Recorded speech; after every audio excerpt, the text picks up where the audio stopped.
What's going on, everybody? Welcome to another episode of the Failed Podcast. I am your host, Sam Esquivel. Along with me is Flo. Today's episode is going to be a bit interesting. Let me clear my throat. I love that song.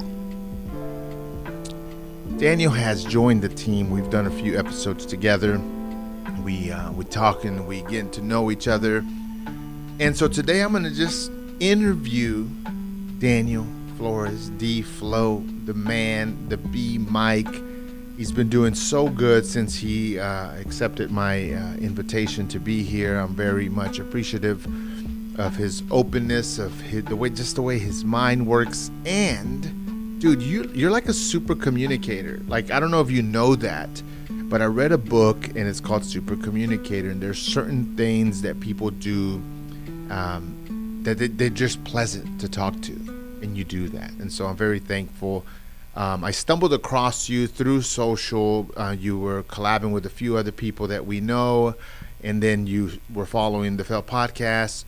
And then I heard you doing your flows on a nightly basis, and I was like, something about Daniel that I just need to get to know him better. And here we are, right? Here we are now. You're on that mic.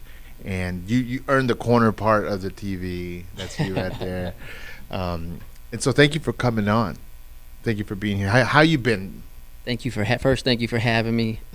Been great. This has been a great experience. This has been enjoyable for me. This has been something that I feel like I'm growing with. So I'm just grateful to be here. And I think that nothing is better than good communication, good conversation. It takes us further, it helps us grow. So I'm happy to be here. So let's start. Okay, tell me about the first day that you were born. I'm joking. Let's see. I can tell you when it was. If you don't, I can tell my birthday. I don't care. Let's go back. Yep. Let's start from the beginning. Good. Okay. How much did you weigh when you were born? Now that you don't know? Nope, I don't. I thought know. you were gonna know because you were bragging about. I know. No. I know. Well, I know the day I was born. It's kind of funny though, because my sister-in-law was just asking me this past week if I knew the time I was born. Do you? Nope. My daughter's birthday just passed, and I was like, "Happy birthday!" It was early in the morning. She was just not my birthday yet. That's not till 1:30. Really? Yeah, she knows what time Wow. it is. She's an afternoon baby, and you can tell because she don't like waking up early at all. Apparently, there's something to do with I think it's astrology or something, or they can chart it out by the time. I don't know. Yeah. Shout out to Gabby, by the way, if you're watching this. So I interview people here about their failures and challenges, and then their life journey, what they've learned, or what they've been through that has made them who they are today. Mm-hmm. I have a really good feeling of who you are, but there's still a lot of blank spots in you growing up. So let's go ahead and just start. Take me back to some of your early years, and it could be elementary, middle school, it doesn't matter. And from there, we'll just keep leapfrogging forward of a time in your life, whether it be in your home with your parents, something that stood out that you just remember that really makes you who you are today. Oh, I mean, I was born here, Fort Worth. I've been here my whole life. All right. I left for college for a little bit, but that was just for literally one semester. Other than that, I've been in Fort Worth here. But born and raised on the west side of Fort Worth. Still, I went right back. I lived around the corner from my parents. But I grew up in a good household. Parents both had jobs, both parents still together to this day. So I mean, I have one sibling. Okay. Growing up for me, it was like, I don't even know if this was my choice, and I'm not blaming my father or nothing, but growing up for me, it was all sports. It was just baseball, pretty much. Baseball. That was all I knew as a child. So your dad put you in early? Oh yeah, super early. By the time 3, 4, I was playing t-ball 4 years old with 6-year-olds. When you look at the greatest, okay, and we're talking Jordan, Kobe, the Williams sisters, Serena in particular, Tiger, all these greatest all started young. Right. It's almost like you have to start young. If not, you have to just be gifted. Right. But they developed into who they are, and so you started young, and then you hear their stories and they're not always so pleasant. There's definitely a sacrifice that has to be happening, and then during that moment of development, there's some bad blood between them and the parent that's making them get better. But then when they're older, they look back and then they're like, I'm so thankful for my dad. Obviously, they're rich and they're famous and they've won championships, so it makes sense. Right. Not to knock on you, but there's no championships or anything in baseball. You didn't make it, but so how does that sit with you? What are some of the things that your dad did that you're just like, man, you were kind of hard on me, that you wouldn't do to your son, but you look back and then you're like, but I'm still thankful. Even though the championships ain't there, it still made you who you are as a man. Yeah, I mean, it was, he was hard on me, but it wasn't like, nothing that I felt like was super bad. It wasn't like abusive. Yeah, no. Yeah. I mean, we had some days where it was me not wanting to give my best, and not trying my best. That was his main thing, was like, just try your best. Got it. And so I took that from it as like a positive thing now as an adult, My dad used to tell me something a lot as a kid, like, because I as a kid, I think I just didn't really work as hard as I could have. I mean, I know I didn't, to be honest. As my dad used to always tell me, like, when there's gonna become a day where you wish you would have worked harder. And as a kid, you're like, whatever, that doesn't really matter. I don't really believe that or whatever. But as an adult, I see what he means now. I was pretty good, and I could have been better though. I was able to go to a small junior college for one. Baseball. Good. For one. But like I said, even then, when things got hard, I don't know where it came from, but I've noticed in my life. It took me a long time to get here, by the way. I noticed that, like, when things got hard for me, I would quit. And I don't know where that came from. I don't know if that came from my parents. Maybe one thing I will say, and I love my mother to death. Yeah. My mother is special. But one thing I will say is that when things got hard, she always came to my rescue. And interesting. And I don't blame her for that. Yeah. That's not her fault. She was raising the kid. She was doing the best she could. They both were. So I try to notice that now with being a father, and sometimes I got to let my son work through some of this stuff by himself. Not necessarily by himself, but I can watch him and be like, all right, he needs to figure this out. You mentioned a little bit about your dad wanting you to do better, to be the best. There's a generational gap whenever you're an adult trying to help a kid be good at a sport. The understanding of being the best, it doesn't relate. Nope. Well, can you remember what the best was back then? And I'm saying it in this context. For a kid, being the best is just simply being able to catch the ball or hit the ball. For your dad, being the best is dominating, understanding the game, the rhythm, like all his life experience in watching baseball. He's funneling it to you, but there is a misunderstanding that doesn't make sense. So what was your idea of being the best and not reaching it when you were young? And what are some realities right now as an adult looking at your son at being the best? So for me, growing up, we were always the best. Yeah. Like we were. Like your team, oh, you? Yeah, always. Early on, I can remember this, and this was kind of a lesson from my dad, I guess. Early on, we were always winning. My team's always won. Yeah. Like, I won a championship at every level in Little League. Like, literally every age group, I won a championship. But early on, one year... Explains your confidence. Yeah, one year, I don't know if it was good or bad, but one year, they make all-star teams at the end of the year, right? And then they go play these tournaments. It was early on, I was young, and they wanted to put me on the all-star team because my dad was coaching it. And I didn't really earn it, but they were like, hey, since you're coaching, we can put you. And my dad said no.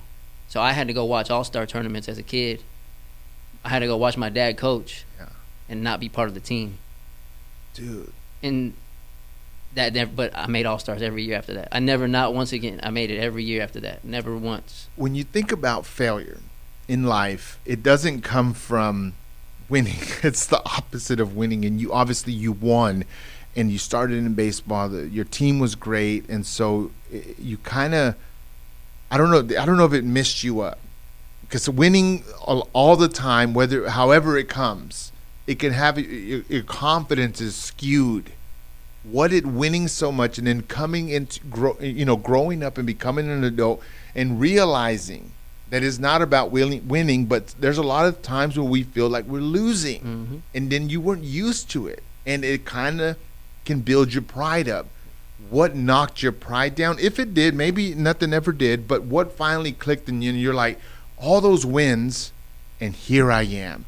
All that confidence, but here I am. What were some realizations if you did confront that? What were they? That didn't come until later. Yeah. Something like that. I really don't think I've understood it until now as an adult, but now looking back, I didn't realize it then, but looking back, like, it's probably happened in high school. Once I got to high school, when you're young, the pool is really small. Yeah. And then the older you get, it starts to turn into a lake, a pond, and then, so like when I got to high school, you're playing now, you got to really, really earn your spot. And so I sat the bench in high school. Like, I can say that. Like, in high school, I sat the bench. Really? Yeah. How was it facing that? Because you were never on the bench. Yeah, it was a man all the way up to. Oh, trust, it was really hard, Yeah. But but I had an ego then, like a big ego of like, it's whatever, it's cool.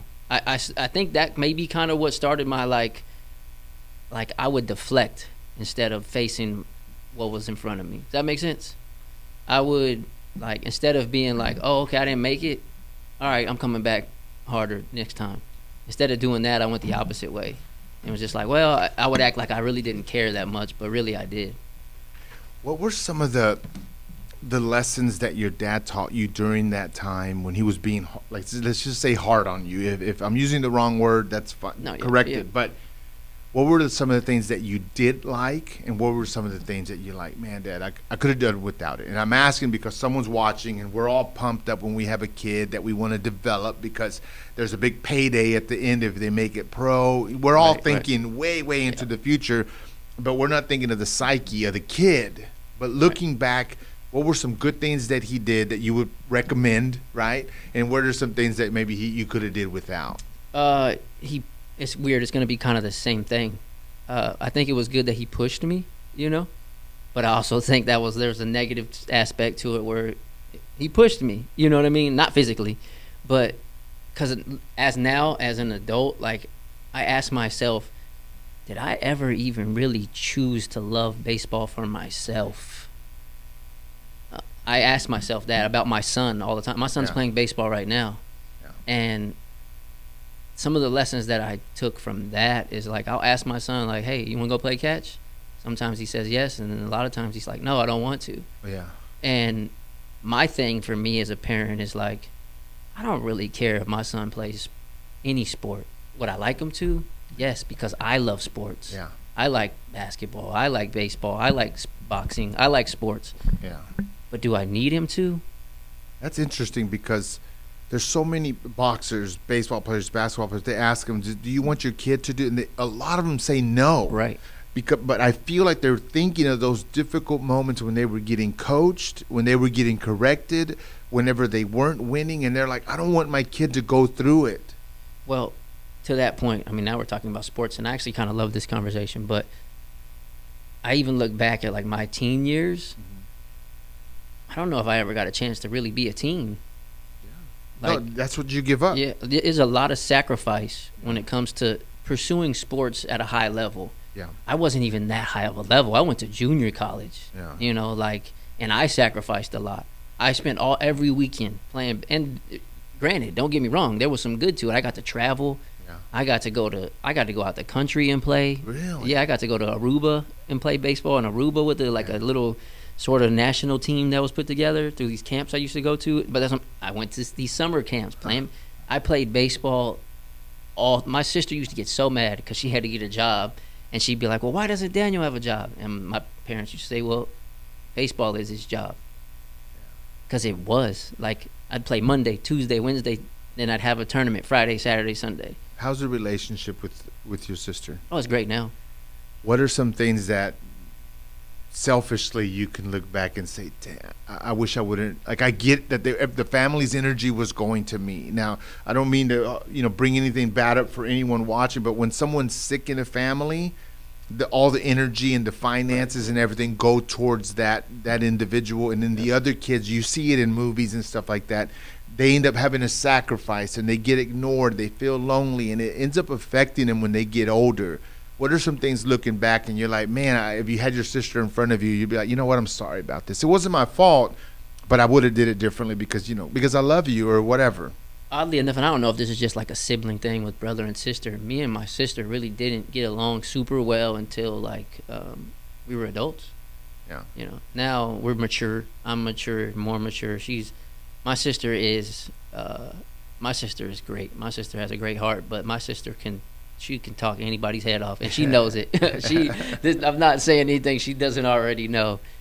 So like as a kid we were just opposite. My sister would my sister had to study super hard, and like she made great grades, and I didn't. I was lazy. I was like, whatever, I'll pass the test even if and I wanted to be the cool kid. I was into hip hop music. That was like, I think that's really what influenced me a lot, was like hip hop music and things like that. So that hip hop side of me was always there, but through sports I never really got to like pursue it until I was on my own, until I was an adult. And so it was not necessarily on my own, but till I was making my own decisions, I guess I should say.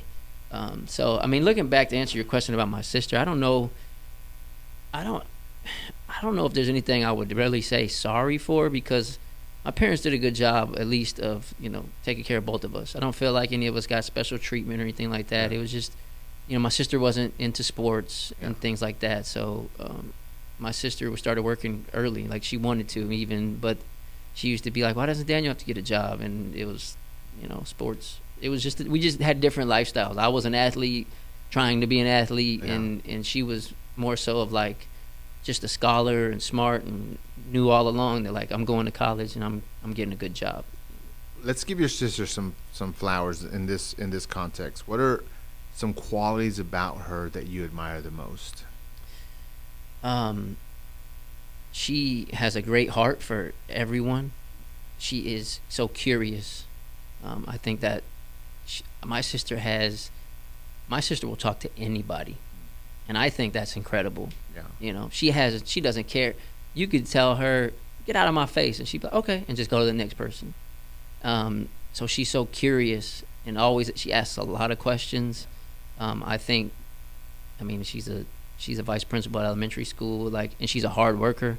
My sister had to work to get where she got, and so she's a great mother, excellent mother. She's raising 2 wonderful kids. She picked the right husband. So I think that's great. But that takes some, because I saw my sister go through relationships that really broke her heart. Yeah. And I witnessed that in the household. And her husband is my brother-in-law she picked him right. I'll say that. Right. Yeah. Beyond solid. One of the best. You mentioned your mom, and you like, it's my mom's, and I felt you. I'm a mama's boy. Some for sure. will say, I don't agree 100% that I'm a mama's boy. I got someone watching here I was messing with it. Anyways, so that's funny. So they would say that about me, okay? Me too. Tell me about why you said that. What came to mind about your mom? What are some of the early memories of her being a mother to you? And you're just like, man, like, that's why I love my mom to this day. Even though she continues to be great, what were some things when you were growing up that you're just like... She just took care of everybody. Yeah. She always took care of me, and almost to a fault, you know what I mean? Like I mentioned earlier. And now as an adult, knowing a little bit more about my mom and what she went through, even my respect for her is even greater to where she is today. My mom, I almost said a cuss word, but my mom works super hard. My parents didn't have it easy growing up, and so when I think back now as a parent, I'm like, oh, they were first time parents trying to still figure out their lives. Yeah. Now my mom, I'm in that situation where I tell my son all the time, I'm like, the grandma you have, that ain't the mom I had.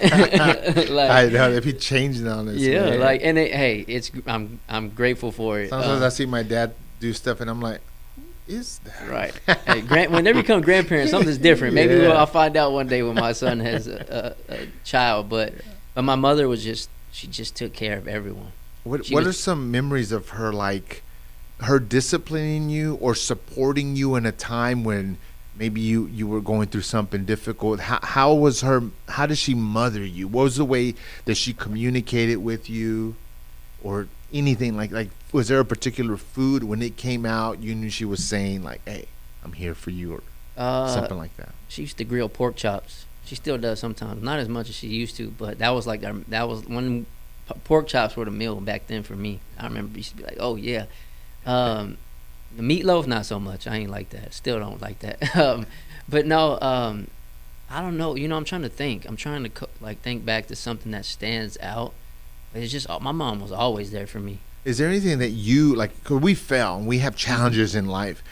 Is there anything that you regret looking back as a son that you're like, man, I wish I wouldn't have did that? And I'm gonna give you a little context so you have a moment to think. I was a bad kid, man. Like, I was always getting in trouble. My mom did not deserve. She was a great mom taking care of me, but I could have been a better son. I remember seeing her crying, feeling disappointed in me, like, that this boy's never going to straighten out. Right. And I know that I was an embarrassment for a while, and I regret it. Yep. And so anytime I'm with my mom now, I'm there. What do you need? Like, what, what I'm saying? Because I'm trying to make up for that. She doesn't know it because she did it. She was just a mother wholeheartedly, but I know. Right. Is there any particular time or moment that you went through like that? No, I think for the most part, I think maybe they would say the same. Maybe I'm giving myself too much credit, but like, yeah, I'm gonna have to call your mom. Yeah, maybe we need to get my mom, maybe get my parents on here, and then they're gonna start talking about what I really did that affected them. But I think I was a pretty good kid. I stayed out of trouble. I wasn't really ever in trouble like that. Like little things, like I wish I would have done better in school for myself and for them too. Like that was my downfall. Mm-hmm. Was like grades. I didn't really, I didn't get into fights. I stayed out of trouble for the most part. I skipped class a little bit, things like that, but that's just being a knucklehead. Yeah. I didn't really. I think they would say that too. That for the most part, I was a pretty good kid. Normal stuff that kids, of course, like my son, kids get upset. They take something away from me or something, and I'm, I think I might have called her as I got a little bit older, maybe in like my early teens, like might have called her the B word once. What? Yeah. So that's probably like. Are you kidding me? No. You took it there? Yeah. No, yeah. That's okay. Far, right? Okay, that's pretty far. Let's slow down. Yeah. We're gonna zoom in. Words are powerful. Oh, 100%. You wouldn't dare Mm-mm. say that now. Mm-mm. And I think that word gets thrown around so easily to degrade women. And we don't think that these women are mothers. These women have, I don't know, man. Saying that and you remembering those moments, how does that make you feel about language? How does it make you feel about what you're teaching your son, about how to speak, even when you're mad?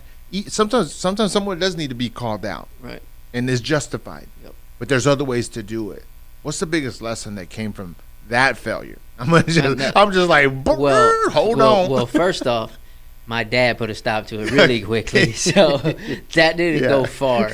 Same thing with my dad. I remember one time there was some, and this just isn't the topic of words. There was some like girls that I had a next door neighbor that was my age too, and she was a girl, and so like there was girls around outside, and I said something like, "My dad's making me go inside. I want to punch him in the face" or something like that, and he heard me. That didn't go well. That's one of those I can vividly remember. I can remember being on the couch when he was. I still remember where I was sitting, but yeah, no. It's just a lack of maturity. Yeah. It's just a lack of maturity, and I think I always struggle with like trying to be something I wasn't.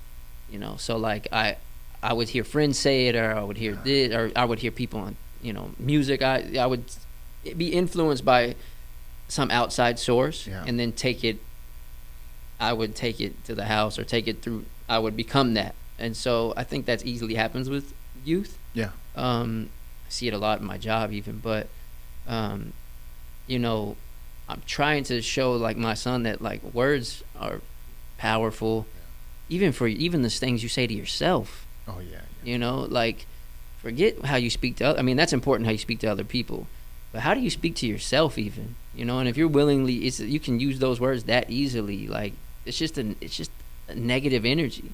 Yeah. It's just a negative perspective. You know, and so, but there's also too emotion, right? So sometimes it's emotion where I think I'm getting in trouble. Really, it's my fault. I'm probably doing something I shouldn't be doing, and my mom's getting on to me, and my emotion takes over, and then I respond in a negative way. So I think some of it is like emotional control too.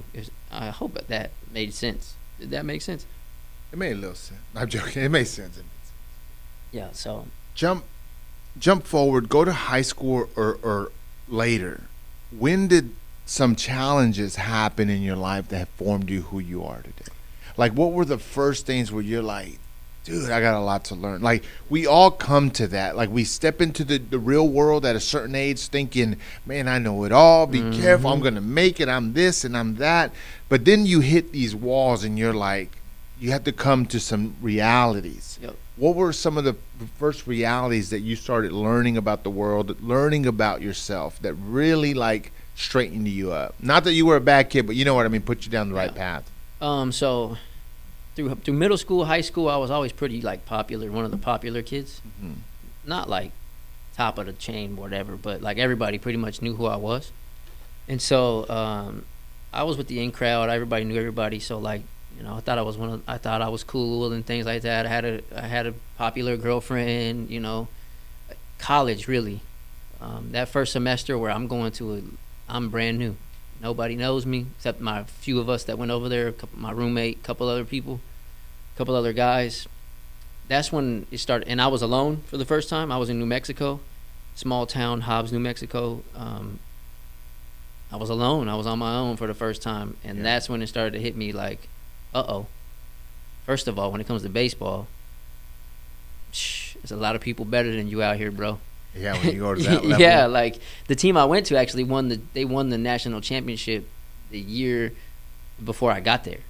They won the junior college national championship right before I got there. And so I got there, and immediately on that baseball field, I was like, oh yeah, there's a lot of people better than you. There's a saying that says if you're the smartest person in the room, you're in the wrong room. Right. Mm-hmm. Talk to me about confidence regarding that. Oh, it was gone. I lost it all. Because a lot of people don't get to experience that. I'm going to put it like this. So people have friends that, and no hate on anyone. We all have our place in life, and I understand that. But sometimes people have a set of friends that don't grow at the same pace that they want to. So they're growing a little bit slower. And because of that, they're able to maintain their confidence because nothing is pushing them to be better. And so we get comfortable. And as groups, we get stagnant. And so they always say, find people who are doing better and they'll elevate you.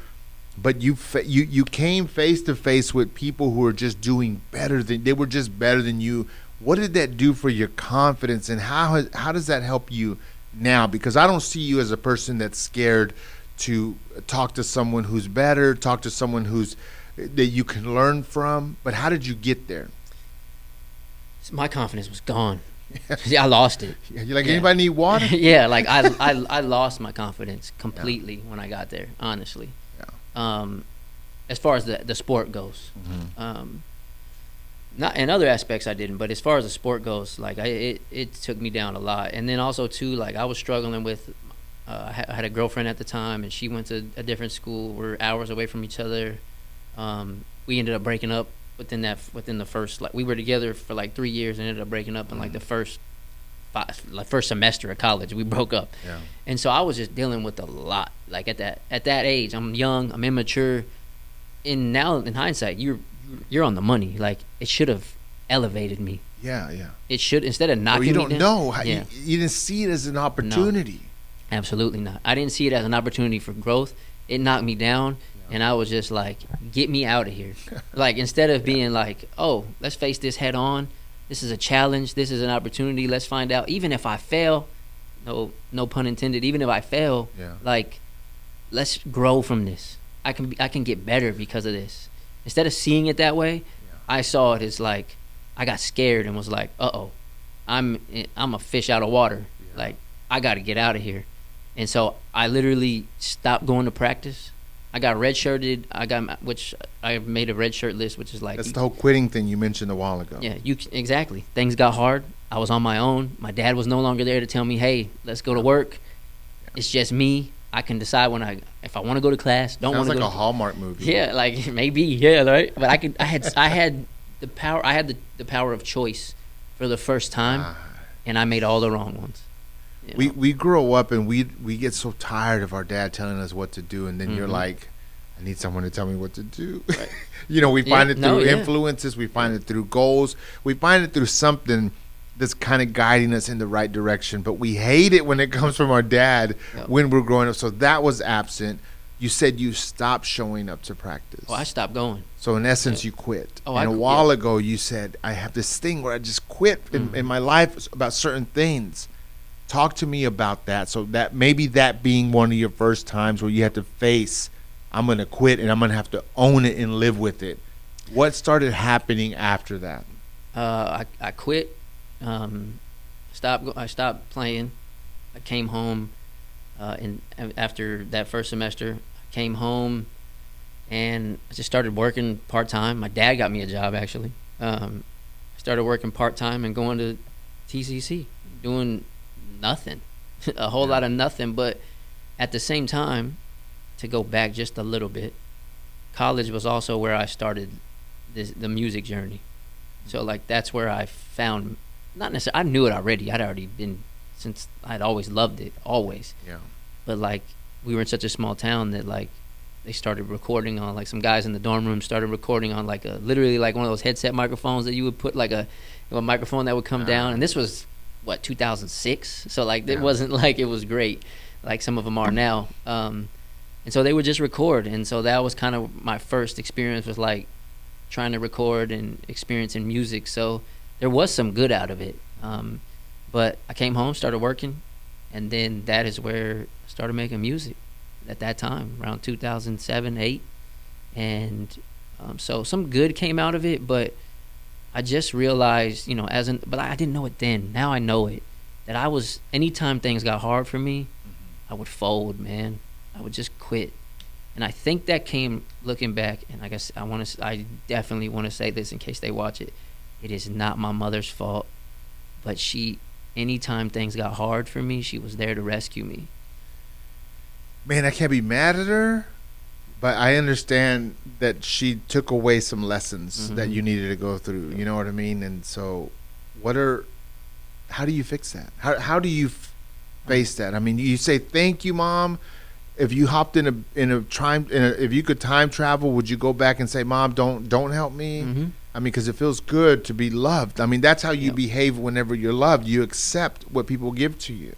Yeah, it's not. Like I said, I will repeat it over and over. It's not her fault. Yeah. She was doing the best she could, and without, my mom's story. Like I don't know if she received the love, so she gave it extra. That's what I think. Possibly. I'm still working through it because I still have those patterns and those like feelings and those emotions. When things get hard, it's like, I just want to give it up. I just want to quit. Yeah. And that's hard to admit. And that's like something that I've come to realize within maybe the last 4 or 5 years that I'm constantly working through. Maybe I'll always have to work through it. So I wish things would have been different a little bit. I wish I could have had a little bit more responsibility for myself. A little bit more like just a little, I think it's weird to say that. I wish it would have been a little bit harder. Like I wish I don't mind some of it being easy and some of that, but like I wish there would have been a better balance of like, work through it. I like that. I mean, that's a pretty strong statement. I wish it could have been a little bit harder. There's a lot of truth to that. Mm-hmm. Because we don't want hard. Yep. We want the easy way, and it's the process. Yep. But that's not where growth is. No. Yeah. So growing up doing baseball, and you did so good in baseball. You put energy into it. You picked up the skills, and people, reciprocated. You won championships. You were on great teams. You got recognized, and so on. So you start transitioning in college into music. Mm-hmm. That same mentality is in you, that you're a winner, that you can dominate, you can do good. So how did that start affecting you when you started to write, started to do the rap thing? How was your, because you obviously need to be confident to rap. That's one thing I do know. Yep. Was it a perfect fit? Were your goals back then like so unreal just because you were so used to winning? And then now you're going to step into something that's even harder because there's so many people that can do it. Right. It's just the cost of entry is like zero. Yep. I think for me, music was a way to be free from everything else. So it wasn't really about like the confidence or like anything, because nobody around me understood it. And so it was just my own thing. Yeah. It was just another, this is a story that one of my friends tells me all the time. The first time I went and bought a microphone, I bought the mic stand, I bought the software, I bought an interface. I mean, just like for podcasting, I bought everything I needed. Yeah. The first time I went out and just bought it all at one time. I came home, set it up. I'm super excited. I'm super pumped. I'm in my bedroom. I got my mic set up in the middle of the room. My mom walks in and she's like, "What do you think this is, American Idol?" And I'm like, "Well, first of all, I ain't singing, but that's the first thing my mother." And it's like I said, once again, my mom's probably gonna hate that I said that, but it's the truth. Yeah. That's the first thing she said. Who you think you are? Yeah, no, really. But it's not her fault because she had nobody around me even knew that I was doing that, and nobody understood it. I don't even know if they understand it still, to be honest, fully. Yeah. Because hip hop was just a thing that I listened to. It wasn't something that like, oh, you're about to rap, you're about to do. Nobody around me understood it, but that was like good for me and also harmful for me because you talk about confidence. Yep. I had confidence to do it. I didn't have confidence to put it out. Got it. You get what I'm saying? Oh yeah. Like, because it was just like, ooh, like you see me, you don't know me as Dflow the artist. Yeah. You just know me as Daniel. Like, it was almost like two different people, but that actually was good and bad for me at the same time. I feel like when it comes to like rap or music, there's a conflict. Okay. There's a character that that exists, and then there's you. Mm-hmm. And I think that the people who are like top, the character's little, and they're really, it really is them. Right. Did you ever struggle with that, where you were like, "This is Daniel, but this is me rapping. It's private. I don't want no one to know. I'm not putting it out anyways. I'm being a bit, not to be disrespectful, being a little bit fake over here, and over here this is who I really am." Was there ever a conflict there, or how was that for you? Early on, for sure. Just because, like, when you first start, especially in hip hop music, there's this level of like bravado and like you have to like not necessarily you don't have to have it, but early on, like that's all I knew. With the hip hop I listened to, so I was trying to be like the rappers I listened to. Yeah. But even beyond that, I still struggle with it. Like, it's weird for me to tell people I rap still. Yeah. And I don't know why. I really don't know why. Yeah, because you're out there. Yeah. I mean, if you go to my page, it's all it is. If you find me, but I don't tell anybody, hey, I'm an artist. Yeah. I never bring it up. Why do you think that is? Why can't you accept that you are? I mean, I understand the definition of a true artist. If you're going to put it out there, is you're signed, you're making money, you're traveling, you're performing, that you belittle the putting in the work in your room, pen and paper, but really that is what fuels the rest. The outcome is based on that. But why are you so hard on yourself? Dude, I have no idea. Yeah. I wish I could pinpoint it for you and give you a real answer. Sometimes the best answer is I don't know. Yeah, I agree. I really don't know. It's almost like what you said. I have two different sides of me. Yeah. I have this, I think maybe because it's always been so like a private, maybe even because it's been such a private thing for me. It's like a therapy thing. Yeah. Like I have never really, as long as I've been doing music, I have never really like created with other people and in studios with several people. It's always been like me locked in my room, door shut, in this world that nobody else is allowed to come into. Yeah. I've collaborated with some people, a few people here and there, like my brother Trent. We can talk. I don't know if we got time to get into that. How we're running on time, but there's so much more we could talk about. I don't know, maybe because it's just been such a private thing for me, and it's just always, it just feels weird to me to be like, hey, I rap, and I don't know why, because it shouldn't. So you mentioned your friend Trent. Take me to there, and then we'll finish with that. Okay. But the reason I mention it is because it is, it's funny because it's almost like your past meets your future, because there's some winning, and then there's some realizations, and then you find yourself where you are today. Right. So talk to me about a little bit about that journey, and then we'll go from there. So the music journey starts, and then I'm just doing it, and it's so weird how, like, I mean, I think by now we've known, like, I'm a person of faith, and it's so weird how God kind of aligns your steps sometimes, and you don't even know, you don't realize it, you don't see it, but if you just take that step and just trust in it, things start to happen. And so I just started making music. I was in love with it, and it somehow, some way, it's a weird story. I met one person who knows another person who knows another person, and then it just gets to like, hey, I have this guy in Fort Worth who he wants to record some music, and you're recording music. Can he come by? And sure, well, that's fine. Early on, that's cool. I'll record somebody. Yeah. It was Trent. Trent came to my house, and it was one of those things, sort of kind of like me and you, man. It was just one of the first time we met each other. It was like there wasn't like no awkwardness. It was cool from the moment we met each other. As my brother still to this, from day one till this day. And so yeah, just we met through that when he was playing football. We were recording music, living a way different life than we live now. We're young, thinking we need to party and go out and live a certain way, live hip hop lifestyle. We're performing. And then we kind of actually for a little bit we kind of moved, like we went separate ways.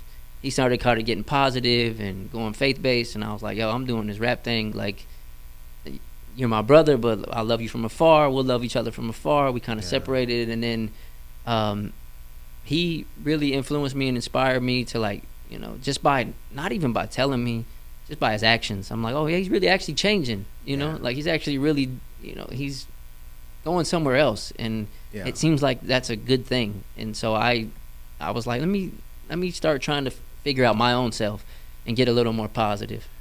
That part is interesting because everyone wants influence, like social media influence. They want to, they don't want one person to listen to them. They want 1,000, they want 1,000,000, and you lose the power of influencing friends and people that are around you. And then obviously you wanted to go down another direction. Trent was kind of making some better choices at that time. Talk to me about the respect you have for being a good influence for those around you. Like, because some people think, I don't have any value in life, but they're just making good choices that maybe someone younger or their friend is looking at them, and they're adjusting, and they're saying, you know what, because my guy Flo's doing it, I can do it. And they start making, things in the right direction. How does that sit with you now, knowing that? I think that influence is greater than the social media influence. Yeah. I think that's the influence that truly matters. How do you really influence those that are close to you? That's where impact is made on your homes. Then they go take it to their homes, and then they do it to their kids, and their kids grow up, and now you start seeing this, this ripple effect, and you're actually really affecting communities that way.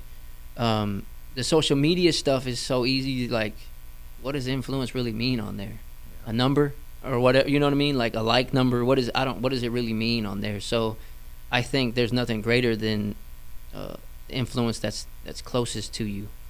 That's real. That's the real influencer. Can you impact those that are closest to you, who they can now go out into the world and be a light for somebody else?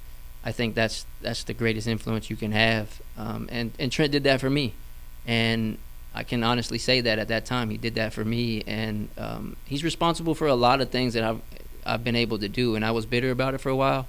I got to go. I know we're running short, so in making a long story short, took me on the road with him once he didn't have to do that. What was one of your greatest memories of being on the road with him? The You know- way you said, because we all want opportunity, Yeah. and then he had it, and he literally gave it. He Yeah. said, "Experience it for yourself. It's from me to you." And I'm saying that for this reason: people will grow, people will become successful, and they don't know how to just simply hand it to someone that they believe in. Yeah. Like I don't, and I respect Trent for doing that for you, because he could have easily changed his circle and made it all business, and he would have been surrounded with people he didn't know. But he gave it to a friend of his. That says a lot about him. Yep. Yeah, I mean, at the time, it goes back to immaturity too. Yeah. At the time, I thought it was supposed to be forever, and so now I'm super grateful that I got to do a lot of cool things, man. I got to travel the world and perform in front of people for an entire year. What did I really do to deserve that? Yeah. Can you answer that? Can you say like? I mean, I put out good art. Yeah. I can say that. He wouldn't have taken me. But there's opportunity in life where and I get it. Like if we had to break it down, I did this, I lived a good life, blah, blah, blah. We do nothing. Sometimes things happen, and it's the choices after that matter more, because you can literally just say, I got lucky. Yeah. I mean, and in ways I did. And in some ways I got lucky. Right place, right time, right person, right time. Other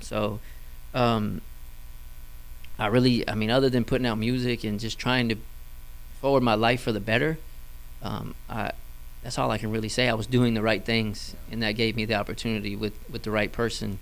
And so, he took me on the road, man, and we did a whole year. We did a tour, and I thought it was going to be forever, and then it just wasn't. But at the time, you don't see that, and I look back. At the time, I was bitter about it, and it kind of affected our relationship for a few years, because I was like, almost like entitled, like, nah, I'm supposed to be on the road, but like, nah, you didn't owe me that. That was something he did out of his heart. Like, yo, the opportunity was the chance. Yeah, the opportunity was the chance. And I may have fumbled it a little bit. I look back and, I could have done some things different for myself. I didn't take full advantage of the situation for myself.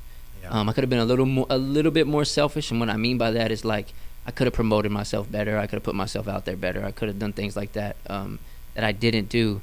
But, man, I got to go on the road and be a touring artist for a whole year. Like, that's nothing beats that, man. Yeah. Like, you can't take that away from me, and it was amazing. And some of the best memories I have weren't the actual shows themselves, although those were great.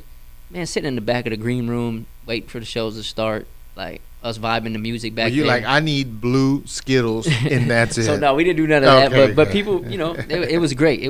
But we kind of did it ourselves, like, it was like grassroots. Like, literally, sometimes we were running, like, he would run my set, and I'd run off and run his set, and we were, like, going back and forth. It was just an incredible time. It was a time. Yeah, it was a time that I'll always have. Yeah. And for that, I'm grateful, So we all go through failures and challenges, and we have to figure out how we see failure. Is it going to keep beating us up? Are we going to quit? Are we going to learn? But everyone has to confront it their own way. So when you hear the word failure, or you go through failure, how do you define it? Let me see, because I've had a few. When I look back at my life, I feel like it's actually the failures that have defined me more than anything. How do you respond to them? I used to fear it a lot.